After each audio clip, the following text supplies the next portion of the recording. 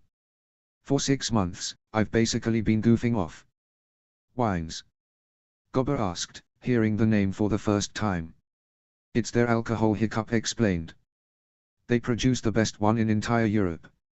It's much, and I mean it, much stronger than ale, but also a lot sweeter, he said, once again sighing contently. It's fair to say I've been more drunk than sober during those 6 months, he commented, chuckling again. And it was the first time in my life when I've actually noticed my belly growing, he added, laughing wholeheartedly. Gobber laughed as well, trying to imagine skinny, drunk Hiccup with a big stomach. The picture was ridiculous. And the people there are funny as well, Hiccup said when he regained control over his voice. Just as in Constantinople, they are Christians, but they are impossible to listen to be honest, he added with a chuckle. And why is that? Because their language sounds as if they couldn't part their lips more than just a few millimeters, he explained, laughing again, earning himself a questioning look from Gobber. They speak as if they had serpents instead of tongues, and they were curling in their mouths, he said, still laughing. It just sounds so ridiculous. The first time I've heard them speak, I had to do my best not to die out of laughter. You won't understand what I'm talking about if I don't prove it to you, he added. Gobber was still looking at him as if Hiccup had suddenly grown out a second head. The younger man cleared his throat a few times. Here, let me show you. Je m'appelle Hiccup, he said, doing his best to use his best French accent. That means, my name is Hiccup, he translated, still chuckling. It didn't take longer than a few seconds for Gobber to start laughing as well. Zephyr was also laughing, finding the foreign language funny. They really talk like that? Gobber asked when he finally managed to calm himself down. The old blacksmith wiped away a tiny tear that has appeared in the corner of his eye. Hiccup had only managed to nod his head in confirmation as he was still laughing uncontrollably. Gobber chuckled again. They do, Hiccup confirmed, panting heavily. He had no idea how he had managed not to drop the tongs when his entire body was spasming. And imagine what I've been going through in the beginning when I was learning their language, he said, still chuckling. He sighed slightly, feeling soreness in his abdomen. Gobber chuckled as well. It was a torment, that's all I can say. I don't doubt that, the old blacksmith replied. So, no forced getaway from there? No, Hiccup replied, shaking his head. After calming down, his attention was once again focused on the scale. The purple nada was still steadily breathing fire at it. I just got bored. Besides, there was almost nothing to do there other than drinking, eating, and sightseeing. I didn't have to worry about money since I've still had some of it left from my time in Constantinople. But I guess that the Viking in me has had enough, and I've decided that doing nothing productive wasn't good for me. And so I left, heading back south. I couldn't resist the temptation of seeing what people described as the greatest city of all time, Rome, he said, recalling his travels. Yes, he exclaimed victoriously, instantly forgetting what he was talking about a few seconds prior. Taken by surprise by Hiccup's sudden scream, Gobber dropped the tongs he's been holding. He cursed quietly when the iron tool landed on his foot. What happened? Zephyr asked, also surprised by Hiccup's sudden outburst. The scale, he shouted as if those 2 words were supposed to explain everything. Both Gobber and Zephyr approached him quickly as he turned around to show them the small object. It's melting! Hiccup exclaimed, pushing the tongs forward. In compliance with his words, the scale has indeed started melting down. The 3 people watched, mesmerized, as the object was slowly changing from solid to liquid. Small, green droplets began taking shape at the bottom of the scale, threatening to fall to the ground. Hiccup addressed his daughter, ordering her to fetch a small bowl. Zephyr complied immediately, taking no time at all to find the item. She returned to her father, offering him the small tool. Hiccup grabbed it with his right hand and placed the scale above it. He watched as the green droplets were falling into the bowl steadily, slowly filling it up. But the scale solidified more quickly than Hiccup anticipated. He only managed to get 4 droplets into the bowl before it stopped dripping, and the liquid inside threatened to solidify in no time as well. He cursed silently and placed the dish at the coals in the hearth, trying to prolong the time of congealment. Hiccup crossed the forge in 3 large steps, grabbing Irette's ring that was lying on a small table, one of the emeralds, and a short metal rod. He returned to the bowl immediately, immersing the iron in the green liquid that, miraculously, hadn't managed to congeal yet. It worked? Gobber asked, leaning over Hiccup's shoulders, attempting to see what the younger man was doing. He watched as his former apprentice dipped the metal rod in the liquid that used to be the dragon scale and brought the substance to the ring he was holding in his right hand. Yes, Hiccup confirmed, not even attempting to fight off the smile that found its way onto his lips. He actually couldn't believe that his plan had worked in the first place. He held his breath when he was applying the green liquid in order to steady his shaking hands. His smile widened, if that was even possible, when his actions had the desired effect, and the substance from the bowl remained on the ring. He used the metal rod to mold the droplet into a shape of a small crown. His hands were trembling, despite his best efforts at staying calm. Satisfied with his work, Hiccup threw away the metal rod and quickly grabbed the small gemstone. He was holding the ring roughly a few centimeters away from his eyes, remaining entirely focused on the object he was working on. Carefully, Hiccup placed the emerald in the small crown at the top of the ring that still didn't congeal fully, though he was sure that it would in no time. Hiccup examined the result of his work, rotating the ring in his fingers. The gold was being illuminated by the sunlight that somehow managed to find its way into the forge. And when the rays made contact with the gemstone, Hiccup was mesmerized by dozens upon dozens of different shades of green, some lighter and others darker, causing the emerald to shine brightly. He smiled widely again, proud of himself. He didn't like boasting about his work, but he had to admit that he absolutely nailed it. "Zephyr, take the ring to that box over there," Hiccup addressed his daughter, pointing at the table. "And place it vertically in it. I need this scale to congeal again," he explained, carefully handing her the jewelry. Zephyr accepted the small object hesitantly, careful not to fracture her father's fragile construction. "Irette will be happy when he learns I was able to do that," Hiccup commented to no one in particular, still proud of himself. Gobber nodded his head in agreement, looking hesitantly between his former apprentice and the purple nadder that nested itself right next to Toothless, seemingly exhausted by its work. "I somehow understand why you're not feeling uncomfortable around that Night Fury of yours," Gobber began hesitantly, stroking his mustache. "But shouldn't you be at least a little cautious around that nadder?" "And why is that?" Hiccup asked, biting into an apple that was waiting for him in a small barrel in the corner of the forge. "Because it's a dragon," Gobber replied as if it was the most obvious thing in the world. Hiccup chuckled at that. "Your perceptivity continues to amaze me," Hiccup commented sarcastically, turning his head around to look at the nadder that was sleeping next to Toothless. "I might have already said that, and I'll say it again right now, I trust dragons more than men," he said seriously, taking another bite. "Why?" Gobber couldn't help but ask, shaking his head.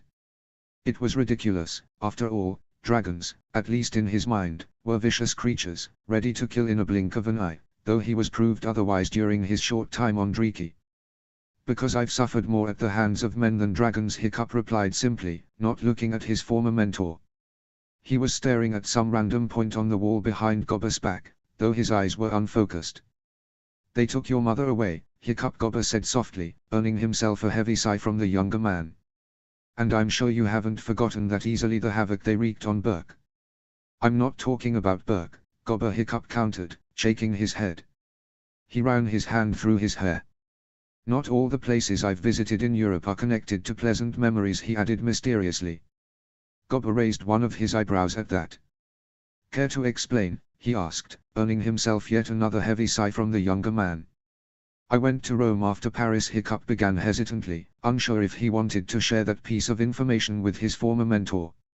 "As I told you yesterday, it used to be the capital of the Roman Empire a few centuries ago, and, just as in Paris or Constantinople, it is filled with Cristianos, as they call themselves in their language."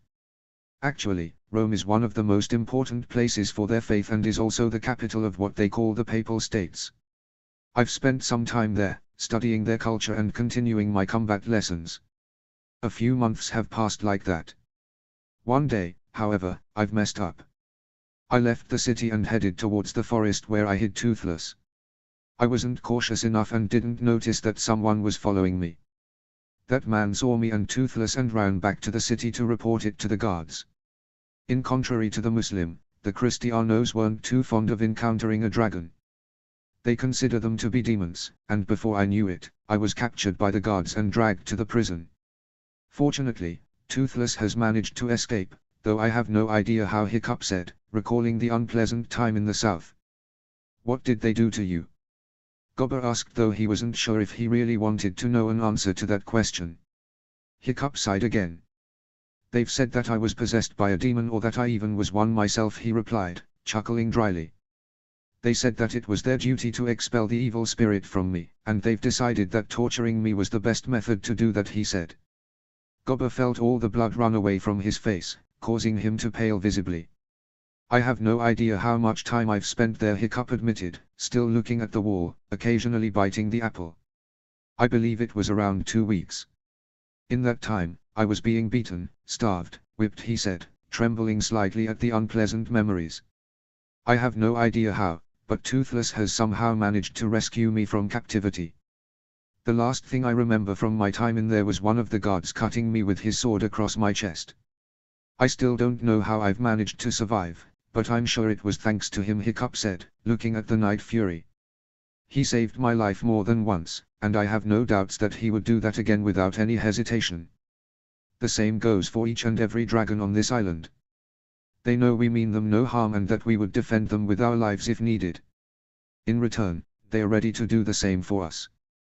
Those Cristianos, Gobber said after a moment of silence. He was trying to process through what Hiccup had told him. Imagining what the small boy had gone through in the foreign lands was difficult, to say the least. Who are they? He asked hesitantly. Hiccup threw the apple core out the window. The strangest people I have ever met, he replied. The name of their religion comes from the name of their god who, supposedly, came down to Midgard over 7 centuries ago. They say that he liberated all of mankind from captivity with his death, though I have no idea how that was supposed to work, Hiccup began explaining, earning himself a questioning look from Gobber. The Cristianos say that he taught them to love their enemies or something like that, and they claim to be the most peaceful people that ever existed. Bullshit if you ask me, he commented with a chuckle. They hate what they don't know and are convinced that everyone else is wrong, except for them. And their religious rites are odd, to say the least. I've been to a few of them, and all they do there is listening to the parts of their holy book and consume the body and blood of their god. They what? Gobber asked in disbelief, earning himself a small chuckle from Hiccup. You've heard correctly. During each ceremony, they make a sacrifice of bread and wine, Hiccup replied, making a quotation mark with his fingers. And they are supposed to turn into Christ's body and blood through their prayers. Then, they consume it. The first time I've heard their prayers, I was convinced that they were cannibals, he added with another chuckle. Someone explained to me that this Christ did the same thing during his Last Supper with his disciples, turning bread into his body and wine into his blood, and ordered them to continue doing it. I've consumed it once or twice as well, and I can tell you that their faith has to be incredibly strong, for I've tasted nothing but bread and wine. It's supposed to give them eternal life, but I've seen dead Cristianos, so it's another wind-up. I haven't met any person who was older than an average human. Another strange thing about them is that they celebrate their god's death. They believe that he rose from the dead 3 days later, though I'm not sure if it's true or if it's just something they've made up. Gobber shook his head and exhaled loudly, trying to comprehend what his former apprentice had told him. He remembered that Hiccup had always had a vivid imagination, but what he described seemed to be too absurd even for him to come up with. Well, in strange corners of Midgard, you will find strange people, Hiccup summed up, absent-mindedly caressing Toothless' snout. The Night Fury purred happily in its sleep. Anyways, after Toothless rescued me, I figured it was the good time to return to my homeland. When I've got better, I've grabbed everything that I have collected during my travels and headed back north. When I've reached the end of the mainland and began flying across the sea, me and Toothless have been sidetracked by a storm, and we went west. I haven't realized it until we've reached a new, uninhabited island. We both were exhausted after flying for days and decided to stay there for a while before we would attempt to reach the archipelago again.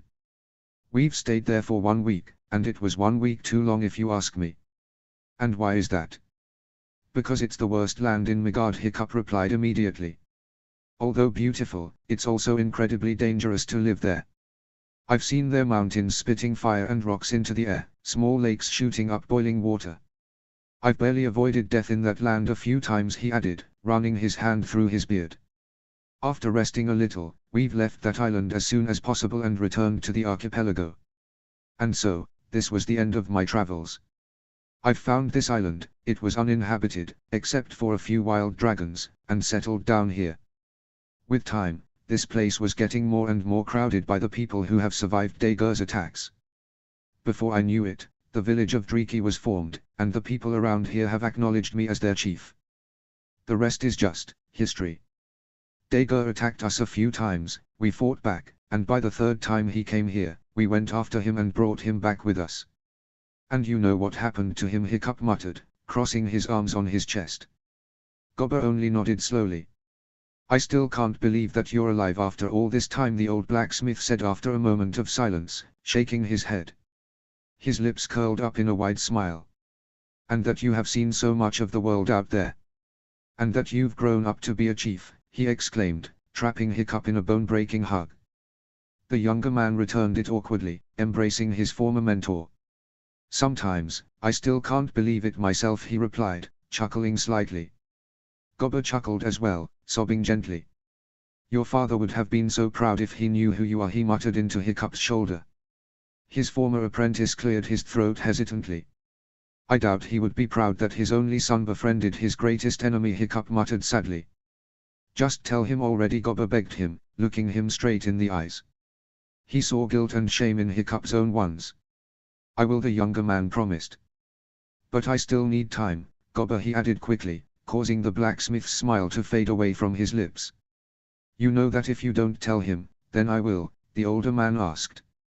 I'll keep my promise not to tell him when we're here, but once we sail away, there's no way I'll remain silent any longer. I will tell him before you leave, you have my word, Hiccup replied, releasing himself from Gobber's tight embrace.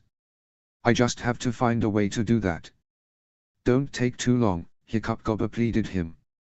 I'll try, Hiccup said, picking up Iret's ring. Now, let's get back to work, shall we, he offered, finding a small piece of cloth. He poured some sand onto it and began rubbing the circular object in his hand, polishing it as much as he could. Gobber nodded his head and proceeded to work on the weapon stack, picking up one of the axes. Do you still like to sing while working? Hiccup asked him, attempting to change the topic to a more joyful one. And do I have a hook instead of my hand? Gobber replied, laughing loudly. Hiccup laughed as well, glad that his former mentor refused to argue more. But, if I recall correctly, you never enjoyed my singing, he accused him, though his voice lacked viciousness. Hiccup laughed again. Well, that's because the songs you know are terrible, he replied. He had to bow his head in order to avoid being hit by a wooden hilt of the axe. Then what do you propose?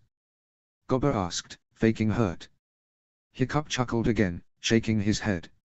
At Maelty Minmir he began singing Zephyr's lullaby, though he changed the melody to a more joyful one that would suit the moment well. At Muskildi Kappa he continued, causing his daughter to join almost immediately, happy to sing her most favorite song. It wasn't long before the forge was filled with the combined voices of 3 people and annoyed growls of the 2 dragons. Chapter 17. Hiccup turned his head around respectfully when Zephyr took off her clothes and entered the wooden bathtub. He made sure to fill it with hot water, refusing to allow his daughter to catch a cold. He looked back at her when he heard her entering the bath that he had prepared for her. He was sitting on a small chair, just outside the bathtub. Zephyr leaned against its edge, facing her father with her back. Hiccup picked up her braid carefully, placing it outside the bathtub. He fingered his daughter's soft hair lovingly, marveling at the feeling. He wiped away a tiny tear that appeared in the corner of his eye. It was the last time he would be able to do that. My little girl is growing up so fast, Hiccup whispered softly, smiling joyously. He was happy, of course he was, but, at the same time, he couldn't help but feel a little sad. It's happening too fast, he commented in his mind. He still remembered the first time he held her in his arms, the first time she called him daddy, the day when she took her first steps. Those memories brought another tear into his eye. He blinked a few times to get rid of it. Zephyr's 4th birthday wasn't a reason to cry. I still barely reach your hips, Daddy, she protested, looking over her shoulder to see Hiccup's face. The young man smiled widely, continuing to untangle the braid. And I still remember when you weren't bigger than my forearm, Hiccup countered with a gentle chuckle. Zephyr laughed as well, trying to imagine herself being that small. The young man removed another knot from his daughter's hair and straightened it with his fingers, careful not to pull too hard. When he succeeded at undoing her braid, Hiccup began pouring water at Zephyr's head, earning himself a small cry of protest from his daughter when the liquid got into her eyes. His smile widened when Zephyr wiped her face. It wasn't long before all her hair was wet. It's the last time I'm helping you with your bath, Hiccup said calmly, running his fingers through damp strands, straightening a few tangled strands. From now on, you will be doing it by yourself. Why? Zephyr asked, clearly puzzled. She turned around slightly to look at her father. Because even though you're still my little girl, today you take your first, small steps into an adult life, Hiccup explained, applying soap into Zephyr's hair. He enjoyed washing it, marveling at how soft it actually was. Even though she inherited his hair color, its texture was that of her mother's. I believe you've noticed that other women in our village never let their hair down, right? He asked her, receiving a nod of confirmation from his daughter. That's because a woman's hair is one of her greatest assets. Freya gave you it so it can be your pride and your adornment, but its true beauty cannot be seen by others so easily. That's why none of the women here walk around with their hair loose, and that's why, since this day, you won't do that as well, Hiccup explained, making sure to wash her hair properly. Until today, when you were still a small child, you didn't have to bother yourself with it, but it changes now. Since this day, no one, not even me, will be allowed to see you with your hair down. Why? Zephyr asked again, doing her best to understand her father, though it was difficult for her. If my hair is my adornment, as you've said, then why can't I show it in public? For the same reason why we wear our clothes, Hiccup replied with a gentle chuckle, switching between the strands of Zephyr's hair. He was sure he was going to miss this feeling. Is that why you're braiding your hair as well? Zephyr queried, moving around in the bathtub to enjoy the warmth of the water on her skin. It was a pleasant contrast compared to the chill of the winter. Hiccup smirked slightly, shaking his head, even though his daughter couldn't see him. No, he countered. It is not required from me, nor from any other man to braid our hair. We do it simply because it's more comfortable this way. Why is it required from us but not from you? Zephyr asked, outraged. It's not fair. Hiccup laughed genuinely at her sudden outburst. Because a man can never match a woman's beauty, Hiccup explained, gently caressing Zephyr's hair, making sure to apply enough soap to each and every strand. No matter how hard we try, you will always have an advantage over us in that matter. If your hair is uglier than ours, Zephyr began, wondering what her father had told her. Then you should be the one to cover it, not us, she concluded. Ugliness should be covered, not beauty. If we followed that rule, half of the Vikings would never be allowed to leave their homes, Hiccup joked, earning himself a loud burst of laughter from his daughter. He laughed as well, shaking his head slightly. As I was saying, since today, no one, and I mean it, no one can see you with your hair loose, Hiccup continued speaking, rinsing the soap from Zephyr's wet strands. He urged his daughter to lean her head backward and began pouring water on her hair. From now on, you will be washing it and braiding it yourself. Stupid or not, this is our tradition, and you, as all of us, are required to abide by it, he explained, letting go of her hair when he removed the entire soap. Hiccup pushed Zephyr slightly forward, beginning to wash her back. Do you remember when we talked about marriage a few days ago? He asked her. Yes, Zephyr replied with a subtle nod of her head. Hiccup smiled gently. One day, when you are married, your husband will be the first person since today who will be allowed to touch your hair and see you without the braids, he said softly, attempting to accept the fact that, at some point in the future, his daughter was going to be lying in the arms of a man. He shook his head, doing his best to get rid of that thought.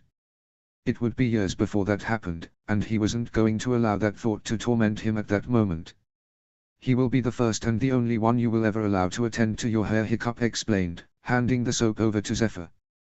The little girl accepted it and began washing the rest of her body as he was rinsing the soap from her back. He stood up from the chair and crossed the small room in a few quick steps, reaching for the towels which were waiting for him on the table. He picked up one of them and returned to his spot. Zephyr was resting against the bathtub with her hair hanging above its edge. Hiccup smiled slightly and blinked a few times, doing his best to get rid of yet another tear that threatened to run down his cheek.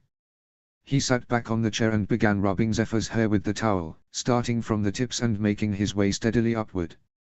Hiccup saw his daughter smiling gently at the affectionate gesture. He blushed slightly and directed his eyes back to the towel, not wanting to breach his daughter's privacy. Satisfied with his work, Hiccup stood up and told Zephyr to dry herself, handing her one of the towels. He turned around respectfully once again, waiting for his daughter to leave the bathtub entirely. Hiccup faced her again when he heard the splashing of water and a quiet rustling of a towel. Zephyr was sitting on one of the chairs already, waiting for him to return to her. The young man grabbed the small furniture which he occupied when his daughter was in the bathtub and placed it behind her back. He sat down on it, failing to resist the temptation of running his fingers through Zephyr's silky hair. He had to do it this one last time. Hiccup picked up a wooden comb and began brushing Zephyr's hair, straightening the slightly damp strands. He sighed contentedly, once again marveling at how soft it was. He slowly removed a few tangles that have appeared on her head, careful not to pull too hard. When her hair was as straight as it possibly could, he put the comb away. Knowing that there was no point in delaying the inevitable, Hiccup began separating Zephyr's hair into 3 thick strands, holding them between his fingers. He learned how to create braids as soon as his daughter's hair's length allowed for it and, with time, he managed to memorize the entire process. It was time his little girl learned how to do that as well. You begin by dividing your hair into 3 strands, Hiccup began explaining as he started going through the process. Hold it between your fingers like this, he instructed, showing her his hand. Zephyr nodded her head. Now, you take the left strand and move it over the middle one. This way, the strands switch places.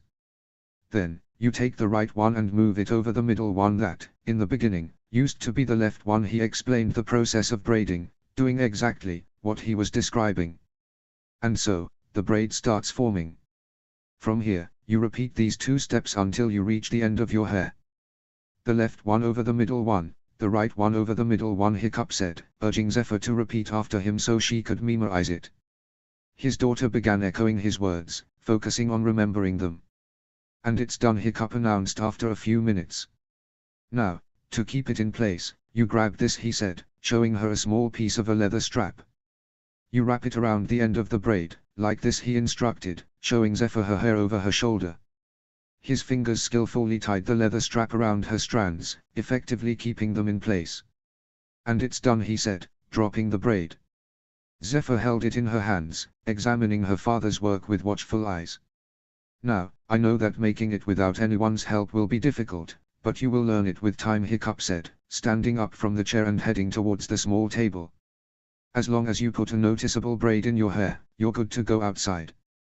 So, remember what I've told you, no one can see you with your hair loose, for it would be considered indecent. And for the last part, he added, picking up a leather band from the table. You've been wearing it your whole life, but I've never told you the significance of it, right? He asked her. You only said that it is our custom to wear a crown, Zephyr said, looking over her shoulder to see what her father was holding. Exactly, but you don't know why, Hiccup said, once again returning to his spot behind her. He sat back down on the chair, unbuckling the crown. He wrapped it around Zephyr's head and clasped it once again. Your crown is the sign of your unmarried status, he began explaining, allowing his daughter to turn around to face him. Despite the winter outside of their house, Zephyr seemed fine with sitting only in the towel. And so, just like with the braid, you cannot show yourself in public without wearing it until you become married. But many women in our village are not wearing it, Zephyr protested, frowning slightly. That's because most of them are married, Hiccup explained.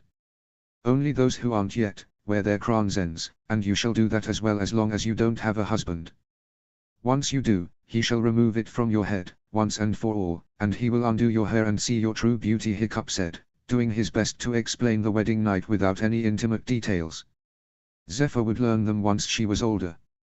"And pray I do not kill him in the process," he couldn't help but add in his mind. Even though it would happen in a long time, Hiccup couldn't bear the thought of his little girl lying beneath a man. "Then, you will put it aside and wait until you have a daughter of your own and pass your crown zen on to her." "How will I have a daughter?" Zephyr queried, clearly not understanding what her father had told her. Hiccup blushed heavily, biting his lower lip. "You will know it when you're older," he replied, at the last moment possible resisting the urge to ruffle her hair. He couldn't do it, not anymore. Instead, he placed his hand on her cheek, caressing her skin with his thumb. Zephyr leaned into his touch, appreciating the affectionate gesture. Hiccup felt his eyes watering slightly. It was incredible and, at the same time, terrifying to see his daughter growing up. While it was correct that she was only 4 years old, Zephyr was already a pretty child. Hiccup had no doubts that she would grow into a beautiful woman, with her mother's face and his eyes and hair. He examined her face carefully, recognizing the familiar features. He smiled softly. Zephyr quickly mimicked it.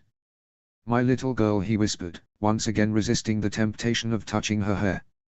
Instead, he brought her towards him, almost crushing her in a tight hug. Zephyr quickly replied by wrapping her arms around his torso. They stayed like this for a few minutes before Hiccup felt her trembling slightly. Reluctantly, he pulled back. "Dress up," he told her, caressing her cheek one last time. He stood up slowly, letting out a loud sigh. "I'll be waiting for you outside," he added before turning around and leaving the small room. Irette, Kamikaze, and Heather were sitting at the table, waiting for him and his daughter. He smiled at his friends when they have acknowledged his presence. They were eating the food that was brought from the great hall, and wooden mugs, filled with ale, were placed at the slab in front of them. He sat down as well, picking up his own cup and bringing it to his lips, enjoying the coolness of the alcohol. "Where's Zephyr?" Heather asked him with a subtle smirk dancing across her lips. "She's dressing up," he replied, removing the mug from his mouth. "She will join us soon." "Be nice," Heather Camille scolded the brunette, also taking a sip of ale. "It's Zephyr's 4th birthday, you know what that means," she added with a teasing tone.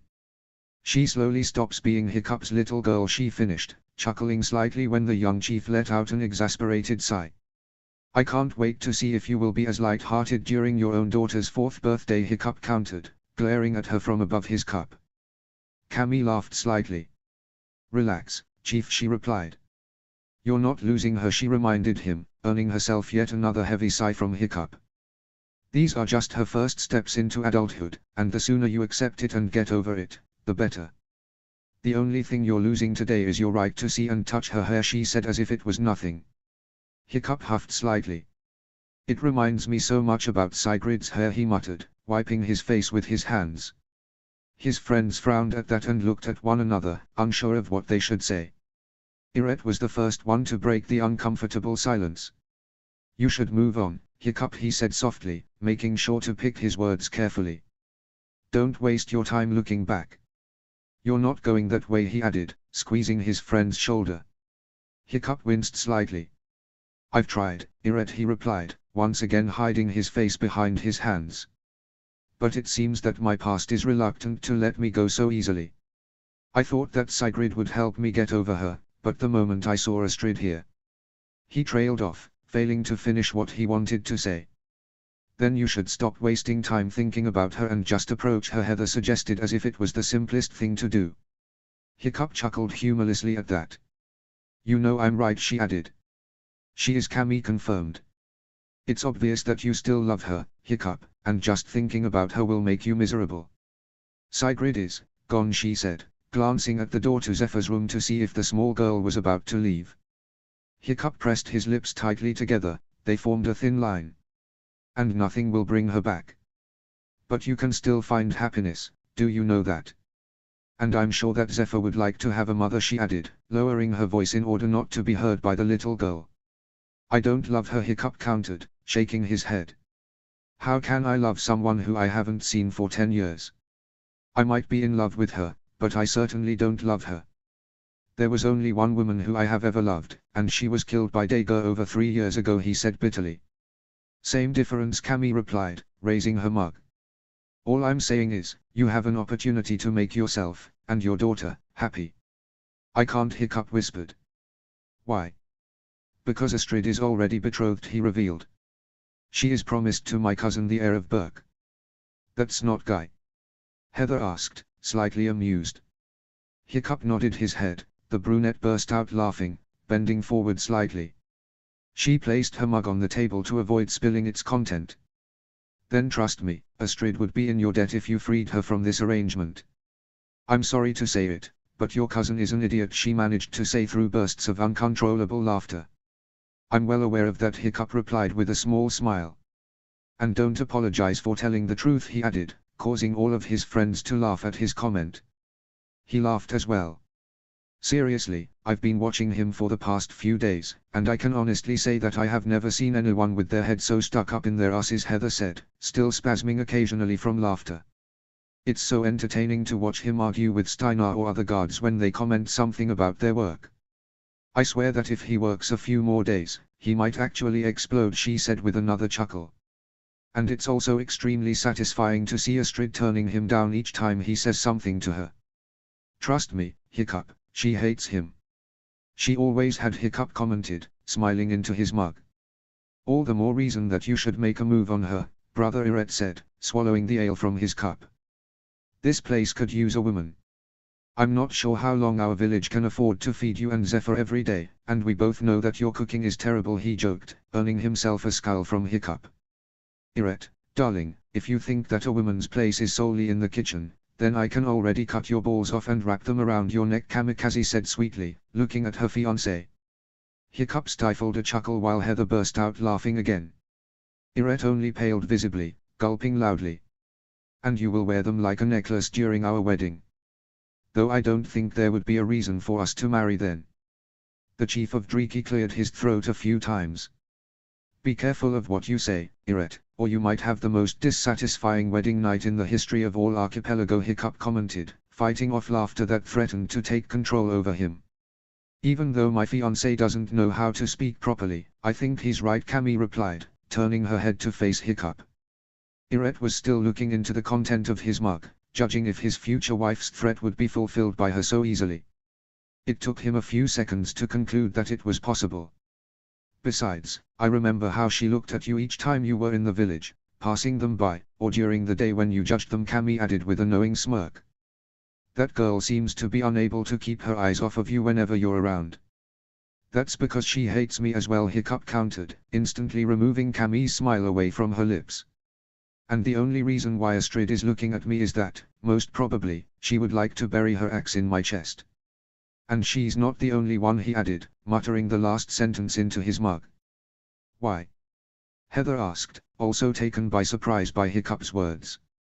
Because, according to her, I didn't keep my promise, he said with a sigh, describing to them everything that happened between him and Astrid during his last day on Burke. His friend seemed to be deep in thoughts, pondering on Hiccup's words. Once again, Iret was the first one to break the silence. Then the answer is simple, he said, crossing his arms on his chest. We go to Helheim's Gate, and Astrid is yours, he said with a wide grin. Hiccup glared at him, not believing that he heard him correctly. I've said it already, Iret, Hiccup replied, picking up his mug. I won't go there to fight against that thing. If I believed it was possible, I would be thinking about how to do that, believe me. We're Vikings, Hiccup, Heather protested, sighing heavily. Fighting is our nature. I think it would actually be a good idea to, at the very least, try to do something about that dragon in the Helheim's Gate. I'm sure that if we sat down and thought about it intensively, we would, eventually, come up with something. Hiccup was shaking his head before Heather even finished speaking. No, he replied simply. I'm not going to risk the lives of any of my people just for this one thing. We're far enough from the nest not to be affected by the dragon raids, so I have no reason to go there. That's my final word, he added, not allowing them to continue the subject. Heather and Kamikaze sighed loudly, muttering something under their breaths while Iret only stroked his chin. Then what are you going to do about them, his second-in-command asked. The Burkians, I mean, he clarified, noticing Hiccup's questioning look. The young chief sighed tiredly, taking another sip from the mug. I don't know, he replied, staring absent-mindedly into the cup. If you don't want to help them, then send them away already, Cammy said, collecting mutters of agreement from Heather and Irette. Snoggletog is 1 week away from now, and the seashores can freeze any minute now. If you don't send them away before that happens, then they will stay here for the entire winter. I know you well enough to know that you wouldn't let them sail during the harshest time of the year, not with all the storms raging across the sea. Besides, the repairs are almost complete, we can finish them ourselves, and I think it would be stupid if we wasted our supplies on them. I'll think about what to do with them, Hiccup promised, leaning backward in his chair. He closed his eyes and let out a heavy sigh. If any of his friends wanted to say something else, they were interrupted by Zephyr, who opened the door that separated her bedroom from the main hall of Hiccup's household. The 4 adults turned their heads at the sound, smiles appeared on all of their faces. Zephyr froze in her spot, surprised to see Hiccup's friends in their house, though she quickly recovered from the initial shock and ran into Heather's outstretched arms. Hey there, little one, the brunette greeted her, trapping Zephyr in a tight hug. The small girl wrapped her hands around the older woman's neck. I hope you didn't think that we would miss your birthday, she asked, rubbing her back. I didn't know you were coming, Zephyr muttered into Heather's shoulder. When she pulled her head away, she had a large grin on her face. Daddy didn't say anything that you would visit us, she explained, releasing herself from Heather's embrace, proceeding to greet the other 2 adults. She hugged Cammy and Irette as well. Surprise, Hiccup said, smiling from above his mug, content to see his daughter so happy. Even though they lived in the same village, his closest friends rarely visited them, always being too busy with their own duties. Today is a big day, Zephyr, Hiccup's daughter Cammy said, smiling down at the young girl. Hiccup's lips curled up slightly when he heard her using his daughter's assumed name. I believe your dad has already told you that. Zephyr nodded her head excitingly. He said that today, I take my first small steps into adulthood, she said proudly, earning herself a small chuckle from their guests and a subtle blush from her father. Small is a correct word, Cammy replied, grinning from ear to ear. Today, you start taking care of your hair by yourself, she said, resisting the urge to grip one of the strands that have managed to slip away from the braid. How do you feel about that? Bad, Zephyr replied honestly, her smile quickly vanished from her face. I can barely reach the back of my head. I have no idea how I'm going to braid it, she complained loudly, earning herself another chuckle from Cammy. You will get the hang of it, she comforted her. We both did, Cammy said, gesturing at herself and at Heather, who confirmed her words with a silent nod. And Hiccup had to as well, she added, grinning at the young man. Believe it or not, but the first time he braided your hair, it was a complete disaster, she explained, her grin widening if that was even possible. Zephyr was perplexed at the sudden revelation and turned her head to look at her father, whose face was covered with a deep blush. Stop embarrassing me in front of my daughter, Cammy, Hiccup protested, once again hiding his face behind the mug. The 2 women laughed slightly at that. As Cammy said, you will get used to it, Heather chimed in. A frown appeared on Zephyr's face. Why aren't you wearing your crown then? She asked the brunette. Heather was taken aback by the sudden question. She stilled in her chair, her breath got stuck in her throat. Hiccup, Irette, and Cammy twitched nervously in their seats, looking hesitantly between each other. The chief of Dreeki watched with fear in his eyes as the brunette woman looked at him with something that he couldn't identify, though he was sure that it didn't mean anything good. Why do you ask? She asked, continuing to glare at Hiccup, who only paled more as her green eyes were piercing his soul.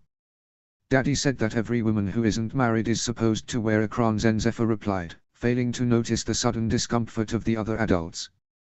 But you aren't married, Auntie Heather, are you? She asked innocently, trying to comprehend why the brunette woman didn't abide by their traditions. I'm not, Heather confirmed with a trembling lip. And I'm not wearing it, for it was removed by the man who wasn't supposed to do it, she said coldly. Zephyr, I think I have something for you, Cammy chimed in, attempting to distract the small girl from the brunette woman. After all, it's your birthday, she exclaimed joyfully, pulling something out from under the table. In a blink of an eye, Heather stood up from the chair she was occupying and stormed out of the house. The three adults looked at her straight back with sadness in their eyes while Zephyr failed to understand what had just happened.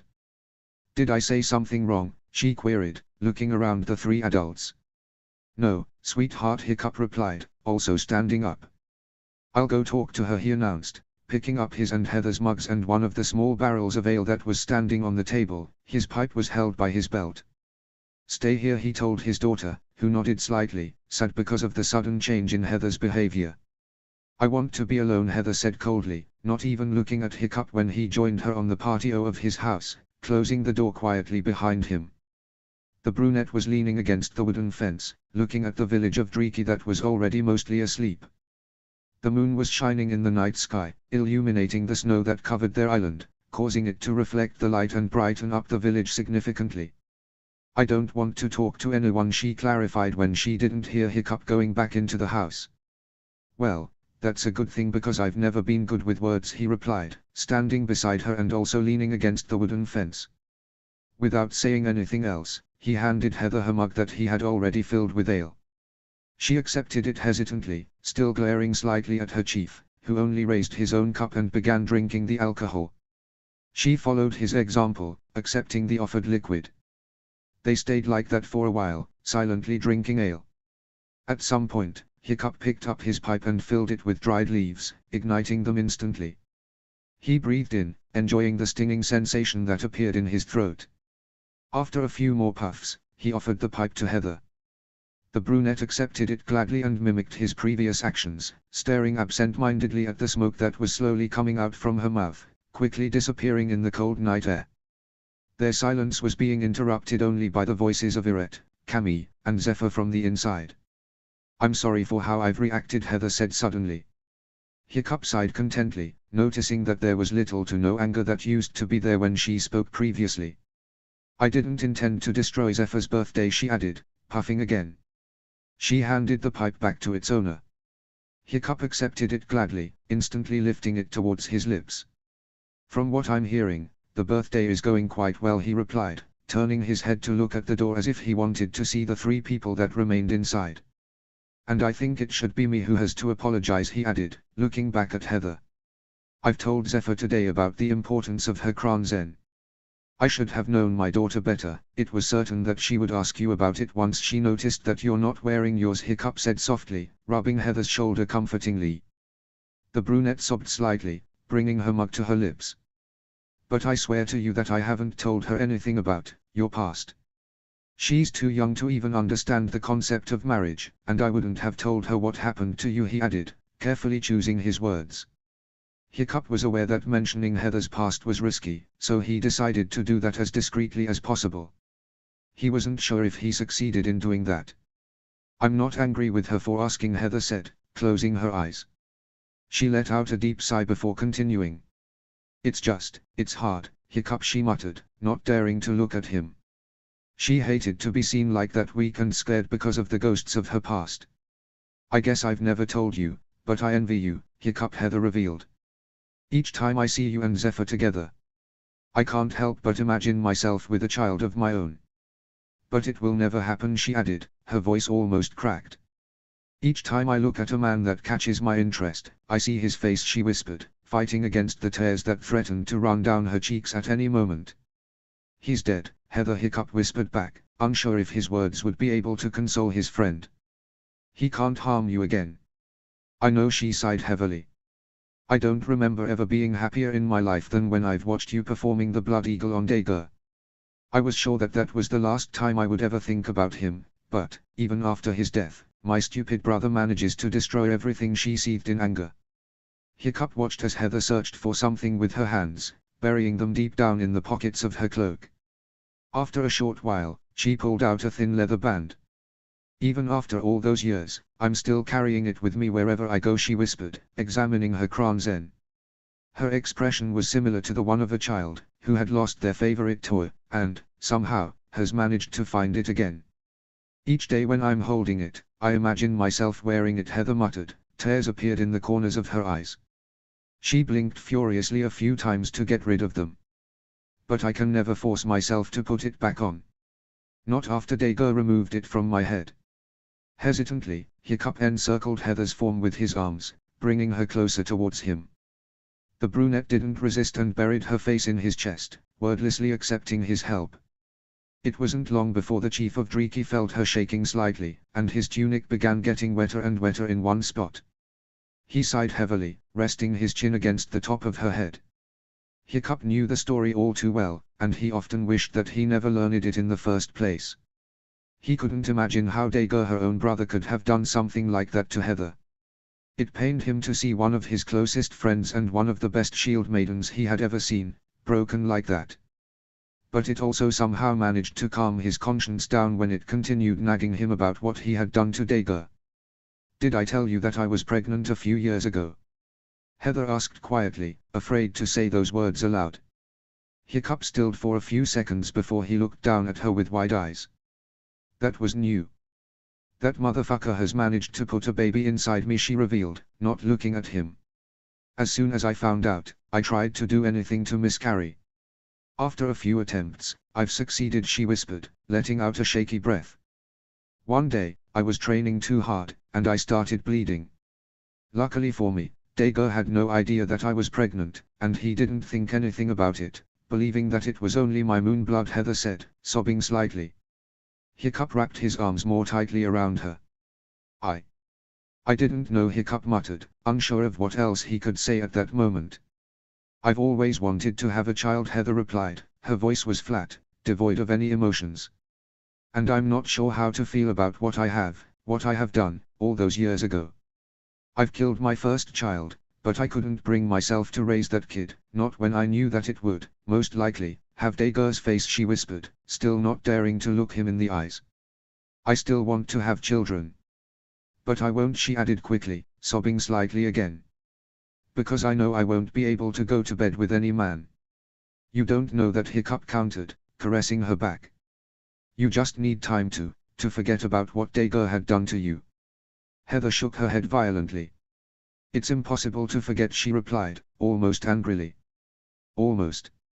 I will remember it forever. And even if I find a man that I would dare to love, I know that in him I would see Dager sooner or later. Besides, who would want a woman whose Kranzen had been removed by her brother?" Heather added, sobbing again. "Whatever happens, we'll be here for you," Hiccup replied, attempting to comfort her. He leaned back a little to look at her face. "We are a family now, Heather," he said softly, caressing her cheek. "Maybe a little broken, but a family nonetheless." "Thank you, Hiccup," she replied, smiling hesitantly. The young chief smiled as well. "See, you can stand a man's touch after all," he joked lightly, hoping that it wouldn't turn out to be a mistake. He relaxed when he noticed that Heather's smile widened. "I meant a real man," she countered teasingly. "I've fathered a child," Hiccup reminded her, also adopting the same teasing tone. "It's enough to prove that I am a real man." "Okay, a real Viking man," Heather corrected herself, removing Hiccup's arms from around her torso. "Ouch. We should head back inside," she said after chuckling slightly. "I don't want to ruin Zephyr's birthday even more, and I want to apologize to her. You know, for how I've reacted." Hiccup nodded his head in agreement, urging Heather to enter his house. He opened the door for her, allowing her to go in. He walked right beside her, closing the entrance behind him. Iret was sitting at the table, observing Cammy and Zephyr with a smile on his face. Hiccup followed his gaze with his eyes, surprised to see his daughter with a small axe in her hand. She was being trained by the blonde woman. Hiccup raised his eyebrow. "Did my daughter really receive an axe for her 4th birthday?" he asked, approaching the table. Iret shrugged his shoulders and gestured at his fiancée. "What?" Cammy asked innocently. "Zephyr will become a shield maiden one day. It might be good to start training her as soon as possible." "Look, Daddy!" Zephyr exclaimed joyfully, running up to him with the weapon in her hand. Hiccup chuckled slightly. He was going to say something, but Heather preceded him, calling Zephyr to her. The young girl looked at her with a subtle trace of sadness in her eyes, but she walked to the brunette nonetheless. "Before I forget, I have something for you as well," Hiccup said, addressing Iret and Cammy, allowing Heather to talk to Zephyr privately. He pulled out a small wooden box from his pocket. "The rings, as you've requested," he clarified, handing the box to Iret. His second-in-command grabbed it instantly. Cammy stood beside him, leaning over his shoulder to see what Hiccup gave them. The young chief was watching with a small smile on his face as the two of his friends stared at the content of the box with shock and disbelief that quickly turned into joy. He brought his mug to his lips, sipping the ale. "You did it!" Irette exclaimed, quickly standing up from his chair. He crossed the distance between them in a blink of an eye. Before he knew what was happening, Hiccup was trapped in a tight embrace. "What are those?" Cammy asked, holding one of the rings in her fingers. Hiccup watched as the blonde woman gently caressed the part that connected the gemstone and the gold. "Your dragon's scale," Hiccup replied, releasing himself from Irette's arms. "Your fiancé asked me to melt them down and add them to the rings. I must admit that it worked out better than I've expected," he added with a smug grin. It was Irette's turn to pick up one of the rings, also eager to see the effect of Hiccup's work. The two continued asking him about the details of his work as Hiccup returned to his spot at the table. It wasn't long before Heather and Zephyr joined them as well. The young chief was glad to see that the brunette woman and his daughter were holding hands. He sighed contently, enjoying the coolness of ale on his tongue and the friendly atmosphere that took over his house. The four of them, their dragons and Zephyr, truly were a family. Hiccup smiled contently, knowing that whatever life would throw at them, they would be able to face it and overcome it. Together. Chapter 18. There wasn't much to be done in the forge. The rings have already been made, the Berserker's weapons have been melted down, and the only thing Hiccup had to do, was to sharpen the ceremonial swords for Irette and Kamikaze. And so, the young blacksmith was sitting at the grindstone, rotating it with his foot and wetting the blades. Gobber was standing in front of the table, studying the map that Hiccup brought with him a few days earlier, still mesmerized at how big the world actually was. Every now and then, he would ask about some spot on the huge parchment, even if Hiccup had already told him about that. Zephyr was standing next to Toothless, showing him the axe that she had received on her 4th birthday and what Aunt Cammy had already taught her. The black dragon was watching intensively, following the weapon's movements with its eyes.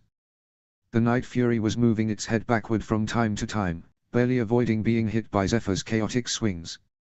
Each time it was followed by a sheepish apology from the young girl and a series of lenient growls from Toothless. Hiccup laughed from above the grindstone when he heard another small conversation between his daughter and his dragon. "Perhaps you should consider practicing a few steps away from him," Zephyr Hiccup suggested, allowing himself to rest for a few minutes. He wiped the sweat away from his forehead. "I mean, I'm sure Toothless would be displeased if you gave him a scar with that axe of yours," he added with a chuckle, shaking his head slightly.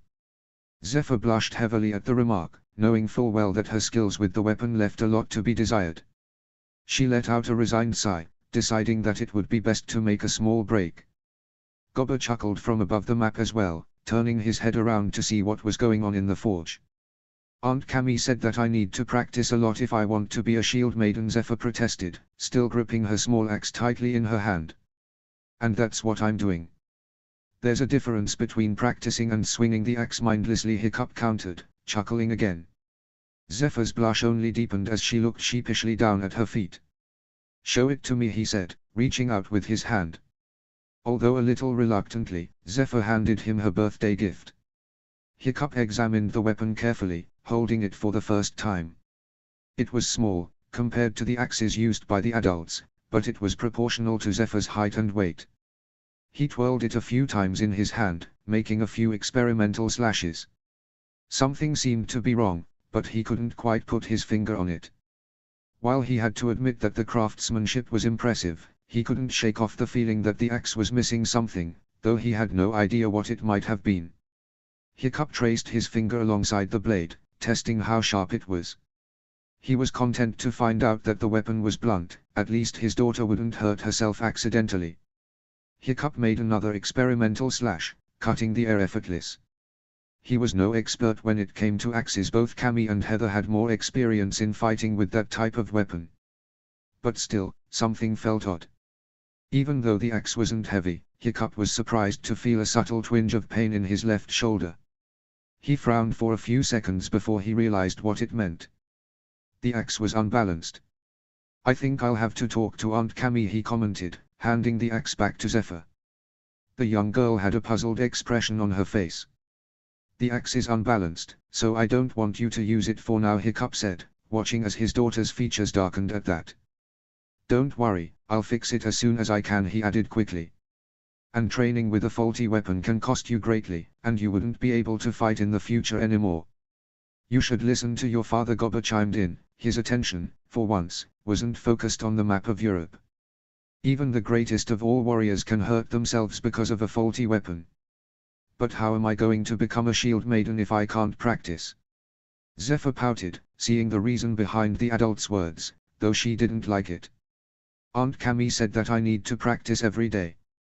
Hiccup chuckled gently, stopping himself at the last second possible from ruffling her hair.